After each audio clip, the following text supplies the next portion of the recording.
Okay. The DJ Booth Radio Show. What's up? What's good, DJ Niledge? What's good, DJ Duke? I mean, then there was two. There's another Wednesday. We here. Then there was Shout two. out to all my listeners out there tuning in, man. We here. We here. Yes, okay, indeed. so everybody on my live coming in. Julio Santana was good. You know what I'm saying? So what's up, DJ Niledge? How was the weekend, all buddy? is well, man. The weekend was great. Mm-hmm. We had Remember last Thursday with Tommy Davis. That was a great situation. We had the real estate networking thing going on. Man, it's looking to be a great situation coming up when the weather breaks for all my house heads out there and people trying to get into the real estate game. Yeah. I had a chance to go to I did the Hazelwood Saturday. And that was definitely love. Yeah, that was definitely love. And then you know, something I don't do very often. I went to church. I went to the Empowerment Temple with the new family. You know, the pastor and the first lady. That was a good situation, man. It was definitely, the word was good that he spoke, and it was awesome, man. You know, other than that, just grinding, bro. You know, how was your weekend? Busy. But first, we got to stop the show. Big shout out to Julio Salon on the check-in. Julio. I need you to call me Julio Salon. Please call me. I knew somebody going to be on my Instagram live, but I can't answer the phone for me. Oh, man. I know you're in Cali, but my goodness, yo. But anyway, my weekend was great.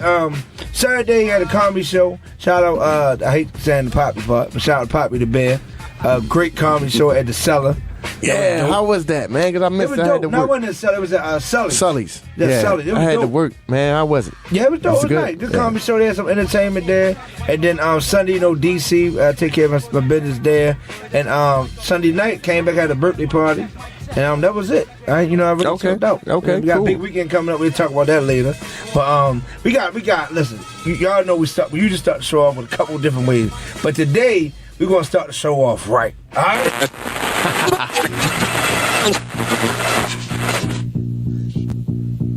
What's up? It's your boy DJ Duke. This is the Artist Spotlight Live on 1010 WOLB. So listen, once again, shout out to Rod Lee. That is definitely one of the greatest beats ever in American history. That's his favorite beat. 100%. Yeah. Shout out to Tim Trees who burned it, Takeo Bangs, JD Polo, all the artists out there that banged that. If you want to be played in the club, I understand you want to make your own, but listen, that's a great beat to start with. That's a great starter kit. All right. Anyway, my artist spotlight today goes to, ironically, not an artist, not just a rapper, singer, dancer. You know what I mean? Last week I gave it to my guy DJ Nada, so why not keep it in the family with another DJ? Right. Why not? Let's just go with another DJ. Right. And he's in the studio. DJ Dred, everybody. It was good. Yeah, he's DJ Dred. How you feeling? Good, man. Thanks for having me, man. I appreciate it. Man, I've been trying to get you in. Your schedule's ridiculous, yo.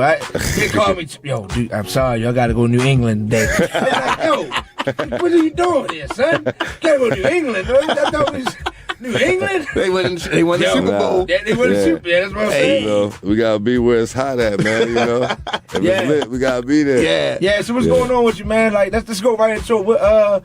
What do you do? What are you? What do you do? You know, I'm a full-time DJ, you know, but everything with the music. I got my studio, Next Level Studio. Okay. At the record label, Dred 3000 Records. Okay. You know, we're looking for artists. I got one artist that we've been working with for like about a year now, but we're trying to get it more, you know, more serious. It's a lot to it, you know. We actually got a couple songs that I would probably, you know, put out, you know, pretty soon. Okay. But like you guys know, it's a lot to it. You know what I'm saying? So building, make sure everything is right. You learn something new every day. Right. Man, we definitely got to chop it up then, man. Shout out to DJ on a check-in on the live. What's up? So let me ask you this. So Dre, what started you? What made you say I want to be a DJ?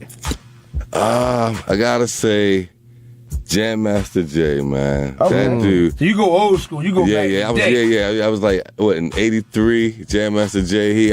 When he started the concert, he said, run. Dude, see him come out on the stage, man. I was like, yo, I need to be a DJ like that. But, you know, but back then, you know, you were in school and stuff, so, you know, you can't just, back then, you couldn't just stop and be a DJ. I was in the sports and stuff like now that. You can just stop. Push this button. Mom and Dad wasn't trying to hear that. You a what? Oh, yeah, right. So, okay. So, I say, it's your introduction now. What equipment did you start on? Man, Niles was talking earlier. Like I said, like a lot of guys in the city, I heard them. They say, they started out with a little pair of Technique 1200. That's great. I started out with some Gemini PT 2000s. No, Nitro said that. No, not Nitro. DJ Gemini. DJ Gemini from DC. Okay. Yeah, he's actually a family of mine. He said that's how he got his name. Because back then, DJ used to get their name off of equipment. And he said everybody had the techniques. He had the Gemini. Yeah. Right. Okay. So you're the second person that said that they had the Gemini. I mean, they looked alike. They looked alike. But they didn't do the same thing, you know what I'm saying? Yeah, they was more cost-effective. Gemini's always scratch-free, that's why. Yeah. If you notice now, I'm more of a blending DJ because I started out where you wasn't able to scratch because if you scratch, it turns the needle gonna fly next door somewhere, you know what I'm saying? Wow. Yeah, so I was more blending, a nice, easy blender, but now, you know, with the controller, so I take advantage. I scratch a little hard because it ain't gonna skip now. It's MP3, so everything's good now. So with that turntable, so growing up, so where did you grow up at? Where you from? Hartford County, man. I was all over Hartford County. My parents were together the whole time. My father was military. Okay. So we moved to Hartford County in 1977, Aberdeen, and then of course I'm a young boy. I was 7 then, and then we just went through. When you're in the military, we were lucky that they moved him. Like, just the base from Aberdeen to Edgewood was like 10 miles apart. Yeah, right. We didn't go from like, you know what I'm saying? We came from like my older brother and sister. They had to deal with the Germany, the Georgia. Yeah, I was just about to say all that Germany. stuff, the Fort Meade. Really? Yeah, I was lucky. I stayed in Hartford County pretty much the whole time. Wow. You know what I'm saying? So that's great. Well, speaking of the military, I'm DJing a military ball. Statewide military ball next Thursday. Okay. So all the ROTC, what is ROTC? That's all the schools, all the community events. So that's a big thing. So when you say military, so when you in the military, was just your father? No, I was what they call an army brat. Yeah, I was not. Like, I got a whiff of it. I grew up under the military the whole time, so I knew what it was. Right. I mean, I wish I would have. Honestly, I wish I would have went into the service. It would have been a lot easier. You get older, they set it up for you. Yeah, they definitely. Yeah, but then I played ball, you know what I'm saying? 20 years, you good. Yeah, I played ball, so I was determined. Like my pop said, if you don't get a scholarship because he ain't paying for college, you going into the service. So I worked real hard on the basketball court, got that scholarship. Now hold up, let's back up. Now hold up. Now, everybody on my line wants y'all to understand. I was waiting for this moment, right? They were talking about this off air, but I didn't want to ease the surprise. All right, so basketball. Now you said basketball. Now it's a thing called Google Dred. So if I Google your name, what's gonna come up? First of all, you got Google Joppatown High School. I went to Joppatown High School. Okay, I played against them a lot. That's a long drive. Ingram, yeah, you was a little younger than me, so yeah. And the reason you got to play against us, because see, when I came up, for real. Let me tell you why you got to play against us. When I came up, it was back in the day. We played. The county played against each other. Okay. And then we started beating, we spanking people. They like, well, they can handle the city teams. So then we started migrating. Like, so by the time I graduated, I think my senior year, now we played at school from Ocean City. Only Baltimore school we played was Mount Carmel. Okay. Yes, but then after I graduated, I seen they started playing like Pikesville, and no, we did. Yeah. We beat up on Overly though. My senior year, beat them. They didn't get the ball past half court. I don't really count. Yeah, but that was Baltimore County. Yeah, they didn't get the ball past half court for what I remember. But I got it now. Is there anybody we can call up to verify this stuff? I mean, this what you do. Quick? This what you do, bro. Go to Hartford County. Go to Walmart. Pick up something. Go to Walmart and just ask somebody. You say, "Hey, excuse me. You know what, Darren? Okay, play." But then you know what's crazy, right? Because I met Dred, right? I'm shout out to DJ Cole. She one of the people. She talked very highly of Dred, right? But it's crazy because recipe Mrs. V, great dear friend of all ours, of the station of the city. And it was a DJ. I was just starting out. I'm only 4.5, going on 5 years in. Okay. So I'm not nowhere near where most of the people in the group are. So V, you know what I mean? So V was like, yo, what you doing, yo? I'm just talking to him. He ain't never told me I was in no group or nothing. He hit me one day like, yo, I need you to pay attention for the group. I said, what group, yo? I go and look up and say, Hartford County DJ. I said, V, I'm from Bone. I ain't gonna get out to the, it wasn't the issue with the who it was. It was like, I ain't gonna get out to the meetings. Right. So to this day, I've never made a meeting out Hartford County. I always called Dre. I reached out to him like, yo. Oh, that's the one you was telling me about, I think. Yeah, I was like, yo, I'm gonna try to get out there. He be like, if you can, then I get booked the DJ. So that's how, and we this our first, I think this is our second time meeting face to face, I think, ain't it? Second or third. Second or third you time? did check me out at Mo's. Yeah, you came check me out at Mo's. I appreciated that. Yeah. But I thought I saw you one time before that. I know we ran into each other at some blend battles. Did we? I don't. I think. Yo, it's crazy because we just talk every day like we know each other. Right. I mean, like we really talk every day. Yo, what you doing? You know, we just have a good conversation. Shout out to Vicious V for that. But that's how V was, though. V, like, I didn't know it was a group. I just thought it was a social.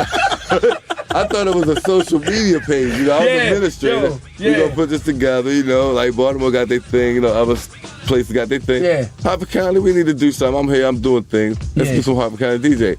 Next thing I know, we was a group. Yep. So I mean, but it's all whatever works, man.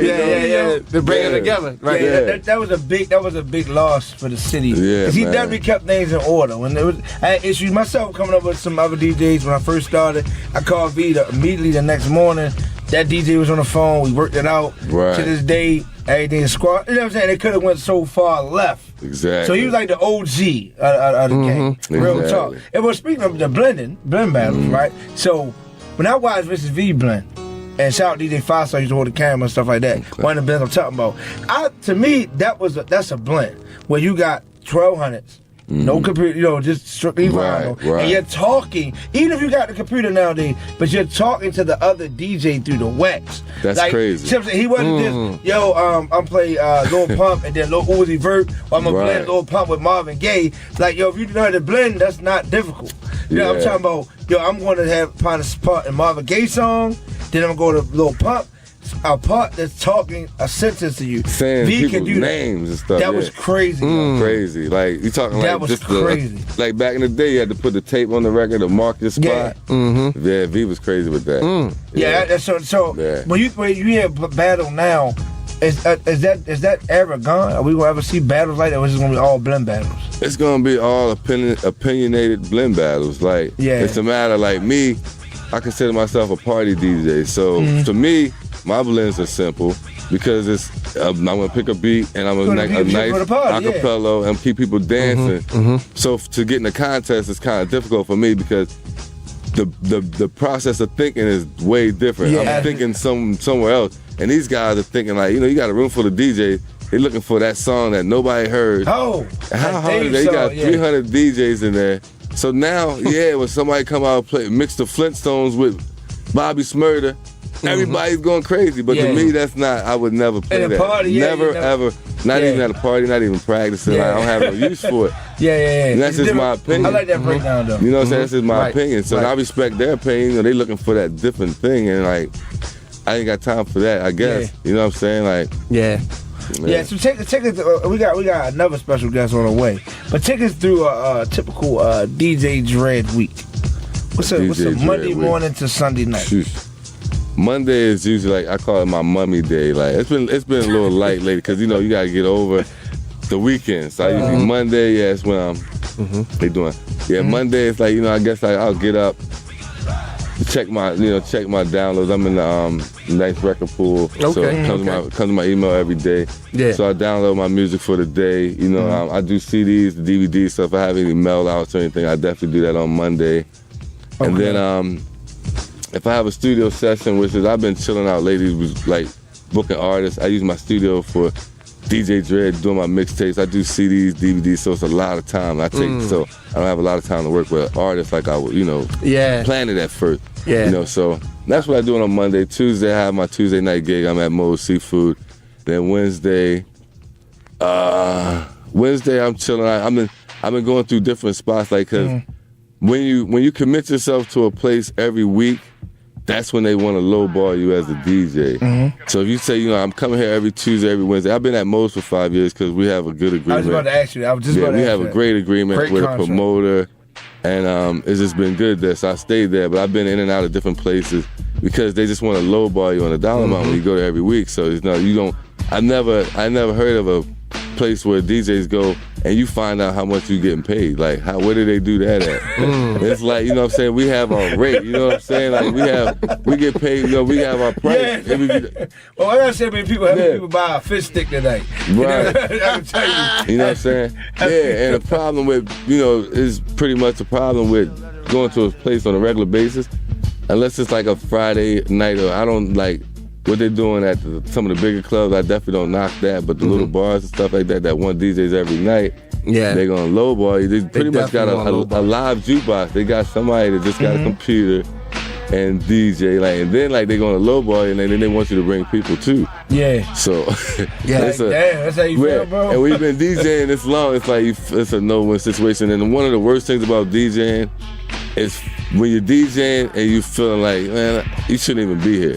Yeah, I get it. It's kind of hard to bring out that blend in the right way. Then when that goes back to our conversation we were talking about earlier, like, like, you know, what am I really doing for real? Yeah. So, yeah. Like you said, if I get bored, it's over. It's over. Yeah, well, I know now that shit is on work. Now that said, look, I don't care for none of y'all. I'm gonna rock out. Yeah, at some point, if it's somebody on here gonna rock with me. Yeah. Well, like you know what I'm saying? Typically, like example, like when I'm at the Hazelwood, it normally thins out around 12ish or so. This past week it was good all the way to like 1:30, but if it thins out, I start to go into what I want to hear. I start to play like old school 90s. I'll play this, you know, like shout out to my man Chenna with the Keith Merritt. But yeah, I always play like what I want to hear when it start thinning out, because then it's like, yo, at some point I did for y'all the whole 3 hours. See, look, yo, this dude.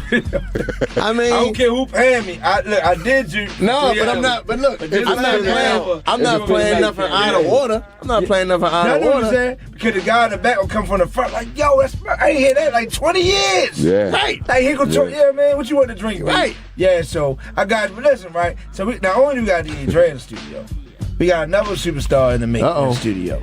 You know what I'm saying? Feline the Queen, what's good? Right? What's up, good? What's good? I can't complain. You good? What you doing over there? I'll be on Snapchat.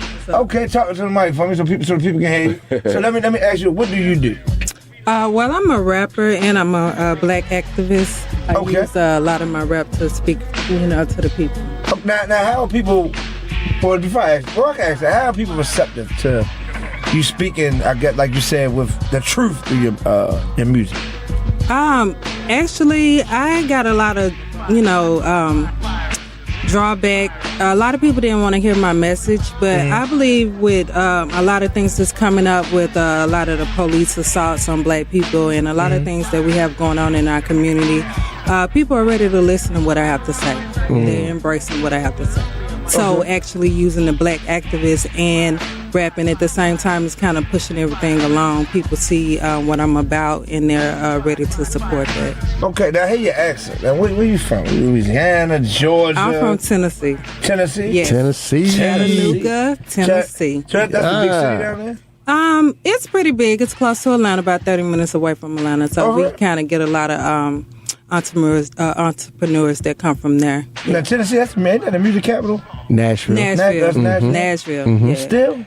Yeah, Nashville's a major place. Yeah. A lot of songwriters down there. Country music is not really that big in Chattanooga, but yeah, Nashville is put on the map for being a music city of Tennessee. Now, by Atlanta being so close, is Tennessee urbanized? Yes. If that's a word? Yes. I don't know if actually, Tennessee was known as, what Chattanooga was known as Little Atlanta, or Little New York, before New York. Before Atlanta became what it was, Chattanooga was that beforehand. We had a lot of people used to come through, like James Brown, Bessie Smith is from Chattanooga. Usher Raymond is actually from Chattanooga. Yeah.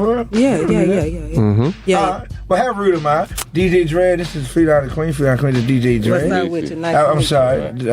Not to introduce. And this is DJ Niledge. How you doing? I think you met us at several of our showcases. Yes, I did. Yes, you did? Oh, okay. I believe so. Yeah, awesome. So she's been with us back in internationals, man. I think. Really? You did international before, right?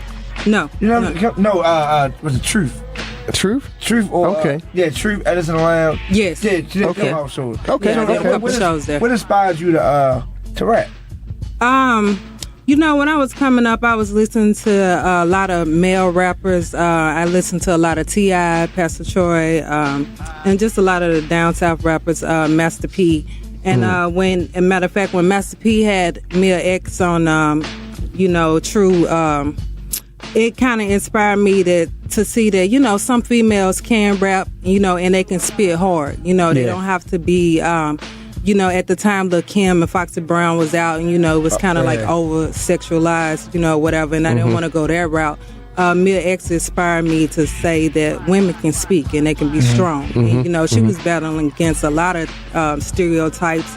You know, she was heavy set and she was a down south rapper and all that stuff. So she inspired me to really come out and say women can come out swinging in this rap game. Yeah, that's what's up. So I just said women come out swinging in the rap game. Sound like she got some spit. Yeah, she's like, you got some bars over there. As they used to say down south. Yeah. Got some spit with you, boy. Yeah, so we asked all our guests here. We got a lot more questions, right? But some of the questions we asked our guests, and we'll start with you, about you not being a DJ and females first. How important is the DJ? Oh, it's like Jazzy Jeff and Fresh Prince. There is one without the other. You know, you can't do one without the other. It's like the lyric to the beat. You know what I'm saying? They kind of it's a marriage. Right, you know? right. So I believe without the DJs, the artists wouldn't get the kind of publicity that they need. You know, I get a vibe that you're a good poet. You write poetry? Oh yeah, that's how I started. Actually, I just really get that vibe. I really don't even know how I started rapping. It just started like I'm for real, like straight up. I was just writing poetry down or whatever. I've been able to do that since I was like 8. And I don't know how it transitioned to putting into music, but it did some kind of way. I actually started like writing off of other artists' beats, and at the time when I was rapping, I've been rapping since I was like 12. There wasn't instrumentals out at the time, so I would rap on top of somebody else's, and I started a lot off of Pastor Troy and T.I., and I would just rap over their stuff, and I would take some of my poetry, and it actually went to the beat. So I'm like, hold up. And then the schematic started commenting, being able to count the bars and things like that. I don't know how the process happened, but it just really did. It just flowed. Natural. That's natural. That's the best way. It started with the poetry, though. I just put the poetry to the beat, and what do you know? I had some rhymes. Okay. So Dred, now by you being a DJ, of course, and you seeing the levels of time and stuff. As an artist, you're speaking to now. Feline, she's an artist. So how important is the DJ? She broke it down. How important is the DJ as you had been a DJ to an artist? What would you tell the artist? I mean, it's funny because I have a studio, so y'all know I told you I have a studio. I know you go through this a lot. I just had a conversation yesterday. It was funny. I'm like, how are you a rapper and you don't have a DJ? Like, who plays your music? Like, YouTube is a DJ now. SoundCloud is a DJ. I seen that post on Instagram. Y'all see that? It said DJs are competing against SoundCloud. I forgot what. But not really though, because like I said, like I told somebody last night when I was DJing, they asked me to play somebody, and I'd heard of the person. They were local. And I'm like, look, you just gotta invest in your money because I get my music sent from Funkmaster Flex. So you know how long I would be downloading music if I was on YouTube, just selecting all the songs that sound pretty good. And then like, who to say anybody else heard it? You know what I'm saying? YouTube is that wide. So when they come to me with a song and I have it, if I don't have it in my database, I already know it's a YouTube song. And then I ask them, is that a YouTube song? Oh yeah, it's my friend. I was like, okay, well, tell your friend to invest in it or get a DJ. And then the DJ can communicate with other DJs. Right. And maybe I'll have it. But right now... Right, so so do you have a DJ back home here in Baltimore? What's your... You are my DJ in Baltimore, but no, I don't have one in Tennessee. Yeah. So how does the support down there? Oh, it's coming. Chattanooga's, not to say anything bad, but it was one of those cities that kind of didn't look at the local artists as somebody important. They didn't see us as a pillar of the music community or whatever. But now with a couple of artists coming out, we had a couple of artists that made it mainstream. So now they're supporting. They see that been done that. Yeah, and a lot of our artists are coming out with videos, and we're starting to take it seriously. So with people starting to see that, they're starting to support and get behind us and say that these artists really can, put the city on a map or whatever. So they're showing a lot of love to us now. Okay, I need people to call up, man. 410-481-1010. I'm gonna shift it. I'm gonna shift a little bit. I'm gonna ask you, both of y'all, what's y'all thoughts on what's going on with Michael Jackson, R. Kelly? Man, you need to follow my Instagram. I'm telling you, I'm all over that. It's to me, I feel like it's a double-edged sword. Some of the things most definitely need to come out. You know, if all the Me Too's and all that stuff, that most definitely needs to be happening. I'm glad to see that a lot of people who have done dirt and evil and messed up people's lives, like some of the childhood stars and stuff like that, they're starting to get, they're starting to reap what they sow in a sort of sense. But at the same time, I'm just really seeing that it's like black males are being the face of the Me Too movement. Thank you. You know, Thank you. That's what I've been saying. I'm a psychologist as well, so I have studied this, and I know for a fact that black males are the least likely to be a sexual predator. Predator. You can look that up. You know, white males are actually the most sexual predators. So it's odd to me that the Me Too face would be black males, you know, and getting so much publicity over there, like R. Kelly and Usher Raymond and all the guys who have been put under this microscope. You know, it's just not reality. Yeah, that's a good topic. I'm glad you brought it up before Dred jumped in. I always just wondered why, like, dudes that's so powerful, financially set, you know, and they got the power to make people's lives better or whatever. Why are they even engaging in anything that can create somebody to think something negative can go on? You know what I'm saying? I'm just thinking that's how I think. Like if I'm super rich and I'm Bill Cosby and a girl come at my hotel, you sign this waiver, baby, just to cover myself from any. You know what I'm saying? I'm just like, why do you think, as a psychologist, why do you think that black males don't think that way? I don't really think that y'all know the threat. You know, that comes along with it. Yeah. R. Kelly, with his little breaking news that he had on CBS, I mean, he was hysterical, but I don't think that he really understood that all this that he was doing was going to come back. You know, even whether he is guilty of a lot of that stuff, the fact that he did have some things that we know for a fact, like with Aaliyah. You know, we're gonna have that in the back of our mind that this guy may be a sexual predator, but I think that they are also, this is like a public lynching. They are trying to lynch some of these guys and attach all these other allegations onto it, and because they do have some dirt in the past, it's easy to believe. But y'all most definitely have to be careful as black males and remember that you are against a lot of things in America, and you know, a lot of men don't realize that they don't want to see you succeed in so many ways. And when you do make that kind of money, they're going to come at you. The spotlight is even tighter on you. Yes, especially if you try to do anything like Bill Cosby did and do anything for the black community. They're going to send anybody your way to make sure that does not happen. You know, the IRS, whoever. Yes. They're going to make sure they drain your funds and make sure that they, you know, put that shame on your face and nobody will take you as being credible. Yes. Dred, what you think, Dred? I just think, you know, with me being in the music, it's just, I just hate to see anything like that bad. Like, you know, just last night, I'm, you know, just joking. Like, ask somebody, like, should I play R. Kelly? You know, just joking. I'm still playing R. Kelly. I did it. They just stopped. I did it one time, and I already had another record set, so I played it, and then like everybody looked. Yeah, I say, I'm just joking, y'all, and play the regular song right there. You like, nah, man, hold on real quick. Let's jump on the phone line real quick. Leo. Whoa. Good afternoon, my friends. How you doing? Hey, all friend right, of the man. show, How Leo. you doing? What's good? Always a wonderful show. I just want to add my 2 cents worth, as it were, to the conversation.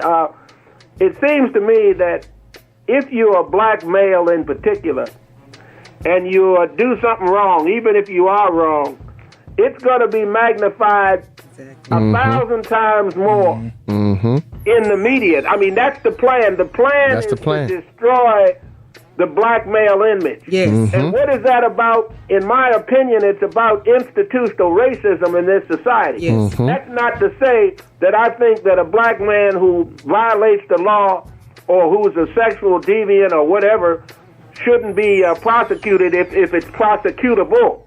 I'm not saying he shouldn't be prosecuted if he's guilty, but what I am saying is that it doesn't matter whether it's Michael Jackson or Bill Cosby or Art Kelly or anybody who's high profile. If you're famous and you're black, they want to get you, they want to destroy your image, and they're going to magnify it and beat the drum until they destroy your image if they possibly can. So we've got to be mindful without making excuses. But we got to be mindful that there's an ongoing conspiracy to destroy the image of black people in general and black men specifically. Yes, sir. That's the game. Yes, sir. Keep up the good work. Appreciate you, Leo. All right. All right, thank you. Quick shout outs real quick. Also, we want to give a big shout out to Beanie Siegel. His birthday is today. What? Yay, son. Yeah, Happy so, birthday, Beans. Yeah, shout out to him, man. The whole Stay Proudly family. They've shown me nothing but love. Shout out to DJ Mackey, Rock Nation, Rel Carter. I mean, y'all all shown me so much love. So we at the DJ Booth Radio Show. Want to just big salute y'all. Thank y'all for what y'all doing. Keep pushing. State Property is here. It's never went anywhere. They coming stronger and stronger for the upcoming year, all right? And once again, happy birthday, Beanie Siegel. All right, so listen now, we back at it. So, Dred, check the question on the line. What's your opinion on this, Dred? I mean, the world wants to know. You see the face, right? Like, the world wants to know. It's a sticky situation, man. Like, there's two sides to every story. And like my man said on the phone, if you do something, they're gonna magnify it no matter depending on who you are. Yeah. And like, I just think it's just a bad thing, man. Like, and I mean, but R. Kelly, he needs. I think. I told you I've been around a little. I'm 48, so I seen him when it first happened a long time ago. And he just needs some help. Like, he definitely needs he needs some medicine. Like, he really needs to be seen by somebody, and they need to, But a lot of people overlook things when you have a lot of money. Yeah, you they can buy your way out of things, you know. So true that. But he definitely needs some. He needs. That was like. I was just. That's why I was curious to hear both of y'all opinions, and I definitely like when you said about the black face, the black male being the face. From the moment that we talked about the R. Kelly situation on the show, I was saying it's bad for brothers, man. I said it's a shot on us because no matter if he was guilty or not, the image that you see is a black man. And then Michael Jackson, the image that you see is a black man. But see, the thing about with Michael Jackson, why would they wait till after he died to try to attack him in that way? He can't defend himself. Y'all refresh me real quick. Where was it? I seen it in the news. Well, they have a documentary that just came out on HBO. Yeah, on HBO called "Leaving Neverland" or something like that. And basically, I think it was like two guys on there that was talking about accounts they had with Michael, and basically he was, they were kids. And hey, how old were these guys? Do you remember? I want to say like 7. No, I mean, how old are they now? They're grown. Oh, now they're grown. Yeah, everyone. That's what I'm saying. Like, I mean, pretty nice check.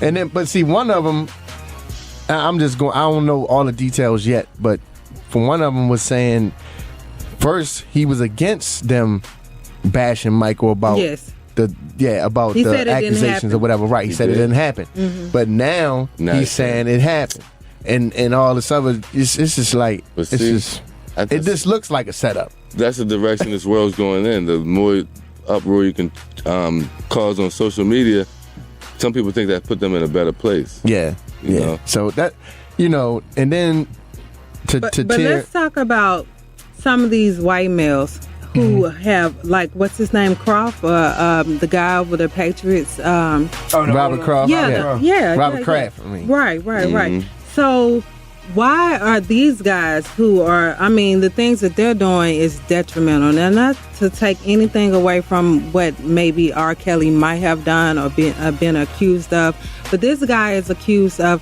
child trafficking. And I'm talking about on a grand scale, and he's at the bottom. He has guys who are into this more than he is, who have done more dirt than he has done.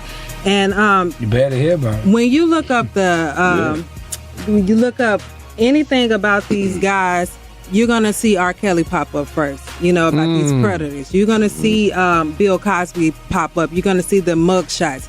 Look up this guy's mugshot of the Patriots. You're not going to see his mugshot. So they already have with the mugshots. That's like saying guilty. Yeah, that's guilty. And and we got to be careful and mindful of this kind of propaganda that is being used against us, because this is warfare, and we just need to not accuse these people of being guilty. We need to wait till all the evidence comes out. I'm still gonna play R. Kelly. But we know the flip side of that coin is they always say innocent until proven guilty. That's the flip For us, though. Yeah, but see, for us, we guilty until proven innocent. And they put the picture, and just to show she correct, our listeners can't really see, but if you do go to Google and type in Robert Kraft, what comes up is Robert Kraft, American businessman. He is the chairman of blah blah blah. You know what I'm saying? Nothing about a resume. Exactly. Nothing about, you know what I mean? And it looks good. Yeah, you know? a good looking resume. Because the question was, why was he in a spot like that when he got all this money? He could order a what do y'all think about the some of the things, and conspiracy or whatever, but the Illuminati and all that? I think a lot of that stuff has come back to the point of what they say you have to do to get into the industry. A lot of these guys have to do some of these things, and it's used as blackmail later on. But it's kind of like blood in, blood out, gang initiation type of things. There's certain things that you have to do to get to certain levels. Well, that's why they do that. Yeah, and they can hold that carrot over your head. Yeah, but see, everybody's not mentally strong enough to keep that, like that saying, take it to the grave. Everybody's not made for that. But a lot of times these initiations are for that purpose, for blackmail, and you get wrong with some of these things, and you start talking too much, or you start revealing secrets on how to get on and things like that. We like to dangle this information in front of you that says, you did this to get in. You might have had to molest this child. You might have had to off a person, or whatever. And I don't know if people get deep into this, but I am deep into this because I have seen a lot of evidence that shows that there are certain rites and initiations and things that you have to do to move up. And a lot of people don't believe that stuff, but you're not going to make 50,000 or 50 million or whatever and think that there's not going to be somebody that you're going to have to answer to in order to get into that club, whatever. So, and it's just kind of like the mobsters and the gangsters and all that stuff. All that stuff is real. It's not just TV or entertainment or whatever. Yeah. And so a lot of R. Kelly's and all these other guys who did all this stuff to try to get where they needed to get. And being black, I'm pretty sure they probably had to do a lot more than some of the other guys, with their old money and the connects or whatever. It's going to come back to haunt them. So you just got to think about the sacrifices you have to make when you try to get into this industry. It's not all good. Your talent is not going to get you everywhere you got to go. I hear that. Let me ask you this on up. What's a week in Feline Queens like? What's your week? Monday to Sunday. It's crazy. It's crazy. I mean, like today seems really deep. Like today, I had to be mom. My daughter called sick, and I'm like, okay, I gotta be at this interview in an hour at the radio station, but she was like, I gotta go home. So I had to go stop everything that I was doing, go get her, make sure she was okay, and all that other stuff. But it's just crazy. I'm doing shows 1 week. Sometimes I try to do shows maybe 2-3 times a week, on top of trying to do videos. And like I said, being a mom, I'm a psychologist. I'm working on my master's degree. Traveling back and forth from Baltimore to Chattanooga. It's going down. My life is never never a dull moment. Never a dull moment. Do you drive down there, or you fly when you come back? I'm driving 13 hours. 13? You doing that 13 drive? hours. Oh my goodness. Gotta get ready to go again on the weekend. But yeah, it's worth it. It's worth it. So when you go down, you would go down Saturday morning, come back? I typically leave probably about Friday and come back about a Monday or something like that. But when I'm down there, I'm doing shows. I'm connecting, networking, and doing things like that. We might gotta take a trip. We might gotta go down there now. Oh yeah, absolutely. We need to set that up. We got man. And honestly, they show people, from out of town a lot of love. They want to show people around and kind of get people in Chattanooga and show them the sites and stuff like that so they can come. Everybody, a lot of people say, I want to get out of here. It's a small town. But when people come, they put on. Okay. Yeah. Okay, now, so let's get some other questions before we go into Niledge, please. So, Dred, so are you married? No, I'm not married, not at this moment. Okay, now have you ever been married? Yes. So how did you deal? Well, cause you've been a DJ for a while. Oh, he getting personal. Yeah, so how did you? Because I'm married, right, and now when this question gonna be like, you know what? So you can see from No, a no, male point That's a of view, good right? question. I feel where you're going with this. How Go do ahead. you deal with marriage and DJ? Listen, that's 2 jobs. That's 2 different jobs. So it's like, for real, like if you ain't ready to work 30 hours from Monday through Wednesday, Yes, yo. you might not want to be married and be a DJ. Yes, yo. Like for real, because and your other she has to be a special type person. Yes. Like she has to understand. You know what I'm saying? Like And you know, trust. yeah.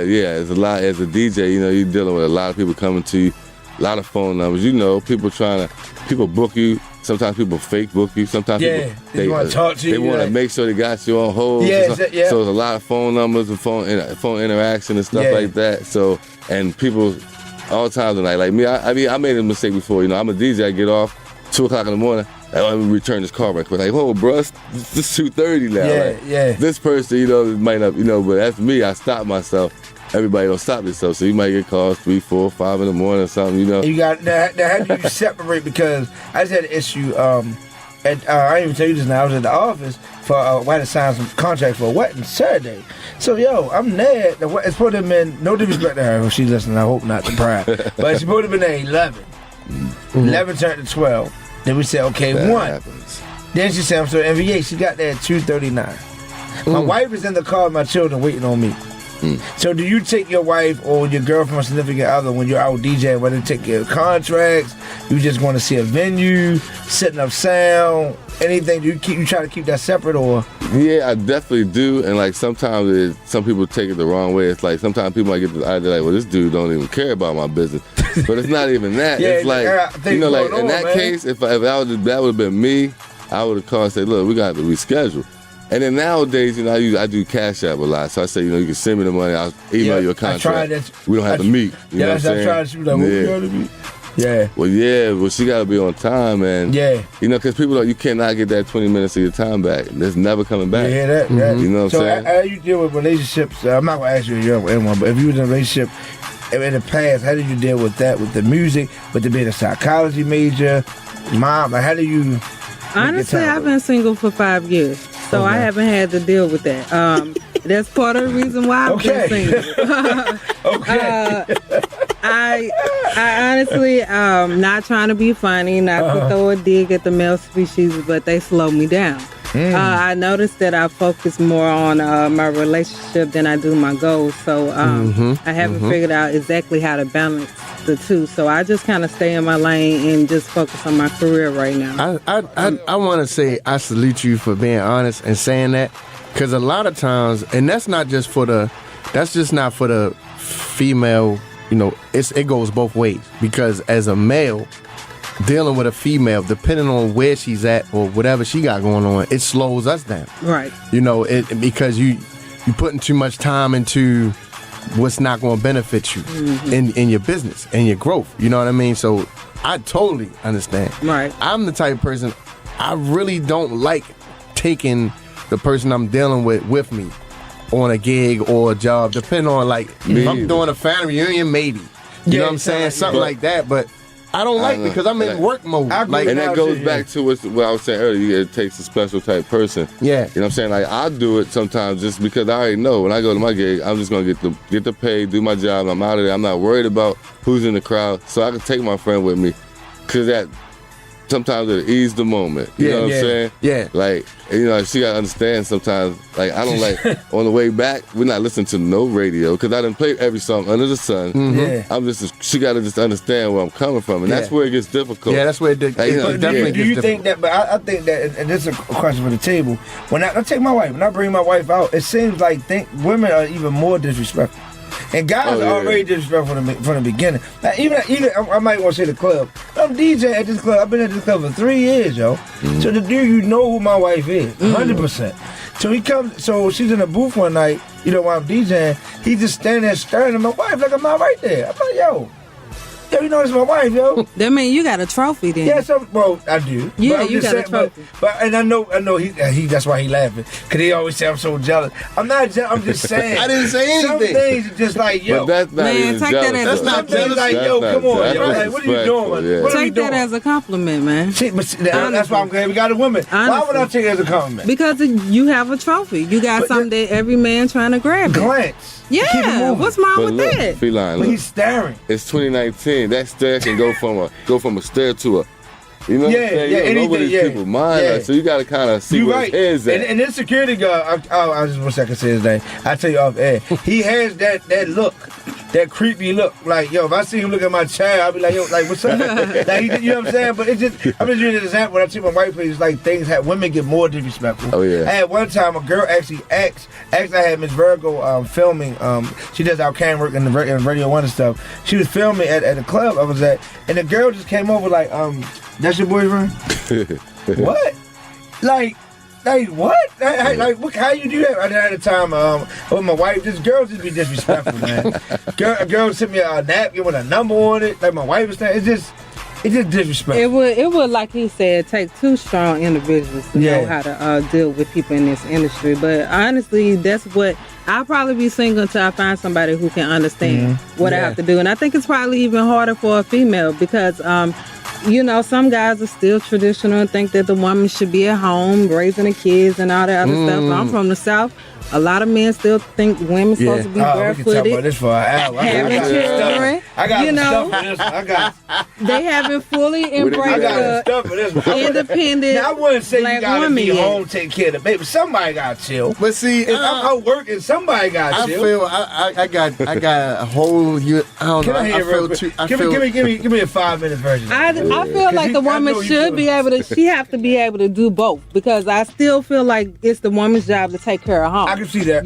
I can agree with both. But at the same time, come on now, we got to move forward. We got to progress. Women got to be out here too. We don't have a choice anymore. Well, I feel like it's so many levels to it. Like you don't have to be out there if I'm definitely bringing home a nice piece of change. But what if she wants to? Now if she wants to. It's not all about the money. Exactly. It's all about her pursuing her dreams. Right. Let me say this. Okay. If it's her pursuing her dreams and she gotta be out there, then I'm all supportive. She might not have to work as hard because we have the money to finance the project. That takes some of the pressure off. Everything has to deal with money. Yeah. So she might not have to go as hard as, I gotta work 80 hours a week because I'm doing my own thing. As an entrepreneur, you double your hours or whatever. But it could be like, okay, look, you wanna go do that? I'm all for it. Let's get it done. Because at the end of the day, I want the same support coming my way. If I say I want to go do this, I want you to be like, cool, I'm with it.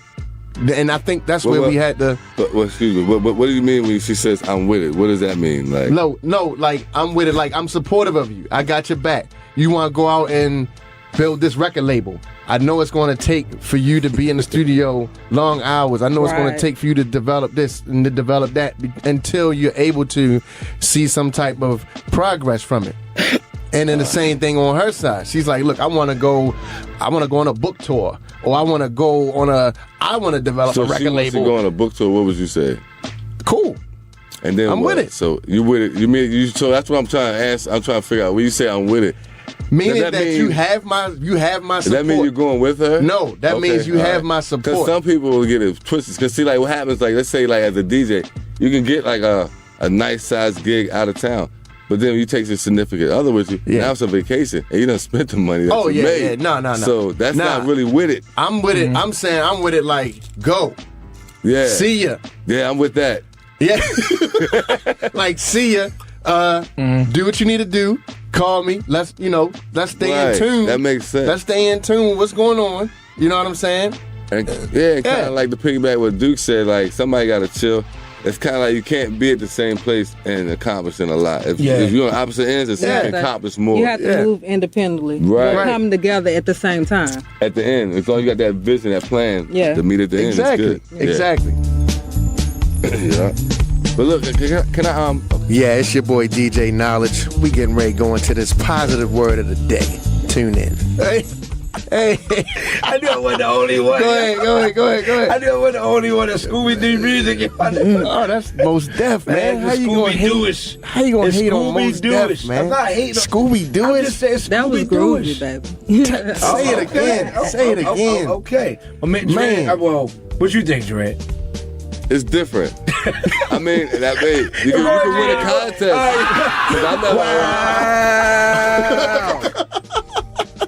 All right, go ahead now. I'm sorry.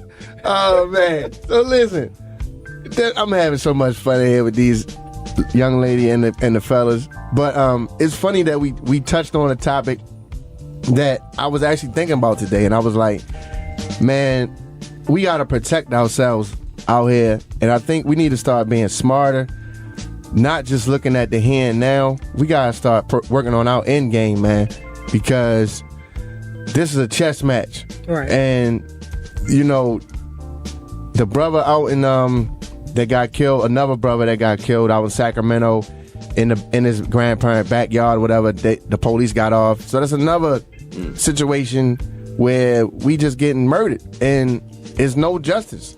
So what I say is we got to protect ourselves and be smarter. Understand that the glitter and the glamour and the likes or whatever, the follows or whatever is cool, but all that's a part of the agenda as well, to keep us treading in the same old mud that we've been treading in. We got to work on building ourselves and our families. There's pockets of groups of individuals. You're not going to be able to work with everybody. But if it's a pocket of individual over here, pocket of individual over here, eventually at some point in time, we're going to see each other on the horizon. Mm-hmm. So we got to take this thing serious and start working on our end game, like saving money, working on your financial plan, working on building a legacy, teaching the kids, because everything I'm speaking on, I'm going through myself in my personal life. Mm-hmm. And I say this all the time. I don't make these things up just to say nice things. Like, I'm actually living what I'm talking about. So if anybody has any questions or comments, feel free to leave me an inbox on my Instagram. But I just think that, you know, with the climate, man, the climate is 2019 is a year of abundance. We're going to win. But then at the same time, we have to remember 2020 and beyond is coming. So prepare now. When that harvest comes, don't eat the whole loaf. Right. Save some for the next year. Yeah. And build on that. And now we building a harvest for the whole group. And that's my positive word of the day. Okay. What you was about to say, Dred? I just wanted to when the Scooby-Doo music came in. I was gonna say first, it was fly, it was hot, it was a good song. I'm from the county, so we like that. But now seriously, what I was gonna say about piggyback off what Feline said about how your local town wasn't supporting a lot of the local artists. They didn't believe in a lot of the local artists. Right. But I noticed that everywhere. Like, no matter where I DJ at, a lot they want to hear that local music. You know, you gotta be there in whatever town you are. It's good to have a couple local songs. Yeah. You know what I mean? And that's good though. Yeah. You know, it is good. It is good. You know, it's definitely. It seems like the to support down south is way better than support up north. It seems like. I might be wrong. See, I can't. Yeah, I'm what both. You think? I would say that in a sense, yes, because we for a long time we only had our music. You know, we knew about East Coast music. You know, we heard Jay, we heard Biggie and all that, but as far as trying to get into the rap game, we wasn't really allowed to do that. So we had to build our own pocket down south. Right. That's where we came out with the crunk music, the trap music, and all that. Right. You know, so we supported our artists because they were giving us what we listened to, whatever. We wasn't really into a lot of, and I can't say everybody, but overall, a lot of people down south wasn't into a lot of the East Coast music or whatever. We listened to West Coast because they sound more like us, right? You know, but that still wasn't us. That wasn't our sound. We had 8 Ball, we had UGK and all that, and those were in Scarface. Those were the old school artists. Those were our legends or whatever, our underground legends. And so those guys, they broke through, and they made mainstream to a certain degree. They weren't necessarily underground. Y'all knew who Scarface was. Absolutely. Y'all heard UGK or whatever. So those were our legends. MJG, 8 Ball. Right. And then after that, it was a little period of time after the 80s and a little bit of the 90s where we really didn't have any new artists coming out. And then you had T.I. coming out. And then you had Pastor Troy, and those guys kind of set the stage for the next generation to come through. And so, yeah, we supported those guys a lot because they sound like us. Right. They were speaking about what was going on in our area. Exactly. And we down south, we like to dance. You know, we crunk all the time. So we needed club music. You know, there wasn't a lot of club music coming out of the East Coast that was conscious, which was needed too. Yeah. You know, you needed Public Enemy. You needed a lot of those artists that were coming out at the time for the revolution or whatever. But as far as when we want to chill and dance and go to the club, we couldn't put on Jay, you know, really for that. Right. So yeah, we was out there listening to a lot of the down south artists that was out there booming. There's probably a lot of them that y'all may not even know of, but we had to put our we needed that 808. That's all I'm gonna say. We needed that 808. Yeah. And especially in the 90s, you had the box Chevys with the big boxes in it or whatever. So that's what we like to listen to. So we got behind a lot of those artists and we made them who they are today or whatever. It wouldn't be no T.I. if it wasn't for the Dirty South. You know, or whatever. That's true. Like I said, we want to especially thank both our guests. Feline coming through. DJ Dred, take your time out. Pleasure. Real quick, where can they catch you at, Feline? You can catch me on Instagram as Feline the Queen. You can also catch me on Facebook as Elishva Ma'at. I'm on Twitter. I'm on some of all the social media sites. Most of them are under Feline the Queen, Feline DAQUEEN. Google that. I also have YouTube videos. I have about 10 YouTube videos. Look up We On. All you have to do is just Google Feline the Queen. You can find me. Okay, Dred. Instagram is I'm pretty active. IG DJ Dred 3000. That's DJ DRED 3000 on Instagram, on Facebook. Sorry, go ahead. Well, I always want to ask you. I'm sorry, where did the 3000 come from? Because Twisted got the same thing. I just want to ask Twisted, I'm going to tell you I'm going to tell you a true story. I had it first, okay? But I did get it. I did get the idea from Andre 3000 years ago. Okay. So I had this email for years, but now, and I had the Instagram DJ Dred 3000, and I saw his, but he did change this after I met the guy on Instagram. I'd seen that because it was another name first. We can look that up. But Shots fired. Okay. He's a good guy though. He's a real great DJ and everything. But I didn't have that name a long time. Okay. You better copyright it. So DJ Dred 3000 Instagram. Where else we do? Duke like to start stuff on Facebook. On the slick. I see you. On Facebook, Darren Ingram, DARREN, Ingram, INGRAM.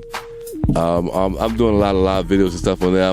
You can find my record label on YouTube, Dred 3000 Records. Next Level Studio, I'm part of Next Level DJ. Shout out to my DJ No Request, that's my partner. Okay, I'm with you a lot. Yeah, exactly. So that's it, man. I mean, DJ Dred 3000, I hope if you Google that, you can come across me some type of way. Okay. That's what's up, bro. Now we can find you now. DJ Niledge on Instagram, DJ NILEDGE. I'm on the grind Duke on Instagram for me. Official website, the mixtape given to DJ Duke. Facebook is DJ Duke Live, and I also have a Donye Duke's Facebook account. What we got coming this weekend? Nas, where you at this weekend? This weekend, I'm going to a friend of mine, Jason Harvey, having a fundraiser for his youth program, his youth after school program. Okay. So I'll be there. All right, this weekend I got busy, man. Saturday I got 2 to 6. We're doing a Biggie tribute at Nick of Time Media location, a secret location. After that, I'm DJing at Woodlawn High School for the Department of Psychology and Guidance Counselor's birthday party. Oh, really? And immediately found them at the Hazelwood to help out my girl DJ Cole. Sunday DC, and then we in Philly after that. Oh yeah, Sunday night. So and this Saturday for all my house heads, we got Besse Soccer coming back. Okay, shout to Will at 1722 North Charles Street. That'll be going till 5 or 6 in the morning, depending on how they're going to do it with the clock going back. And like we say, if y'all want anything, check out the DJ booth. Radio Show Instagram, YouTube channel, Wise Guys. Thank y'all. Thanks See for y'all tuning next in. week. Peace. Be blessed, be safe, and what I always say, stay out the way. Stay out the way.